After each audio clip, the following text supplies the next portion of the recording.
questions, Lynda?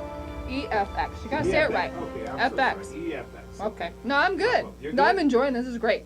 Okay, so I can keep going then? Keep going. I can keep going then. Okay, so so the question I had, that I'm not really sure you answered, or I kind of missed the answer for, was what exactly has, like the science fiction stuff that we see, have we come close to making any of that stuff yet?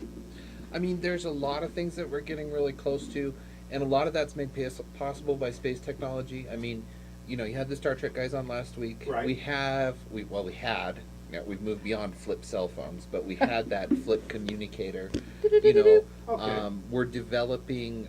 We have our iPads, which are like the pads in Star Trek. We were watching that, and Wesley Crusher picks up like 6 pads and wanders somewhere. I'm like, why do you need so many iPads? That doesn't make any sense. But what's more interesting is some of the technologies that we're developing from the space things that we have that are very close to things that are very sci-fi like, but maybe haven't found their way into mainstream sci-fi films. Like one of the ones is an eye tracking software. And here's the thing that's kind of crazy. In space, men's eyes actually degrade much faster than women's eyes do. And it's kind of a mystery why that happens. We're trying to figure out why the eyes kind of lose their shape and they kind of cloud a little bit and the vision gets really bad. And so we need to develop a way to have an optometrist in space. Oh. And that's not something, we can't just fly an optometrist and train him to be him or her to be an astronaut. We have to find a way to do that remotely. And so what was developed was this eye tracking software that could essentially provide eye exams in outer space. And it's very, very accurate. It can track micromillimeters, and it can actually just do these amazing things. So that was developed for the space shuttle and then the ISS, the International Space Station. And using that, we're able to track astronauts' eyes better. So taking that technology from space, we've brought it down to Earth. And now if you go get something like LASIK, or if you go get one of these eye operations, that same technology from space is now tracking your eye so that more precisely those cuts, those changes, those things that need to happen on your operations could be possible.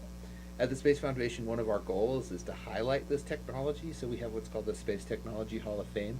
And so we actually awarded one of the companies that developed that technology that award this year for being able to take something that was a dream of doing medicine in space remotely. I mean, okay, so it's the doctor from Voyager. Right. Yeah, right. And essentially, the doctor from Voyager. Yes, very cool. And essentially making it possible for us on Earth to improve life. When people say space is a waste of money, not a single dollar that has ever been spent on the space program has been thrown into space. It's all developed technologies that have improved our lives, from our cell phones to our beds to our cars to even things that protect our buildings and vision, but our buildings from earthquakes. Space technology is making better. Science fiction is the fire that pushes the science behind space technology, and it has done so much that is just amazing. That's awesome. Wow, this is absolutely great. Hey, are y'all having a great time out there? I know I am. We'll be right back. This is Tailgate 98.5.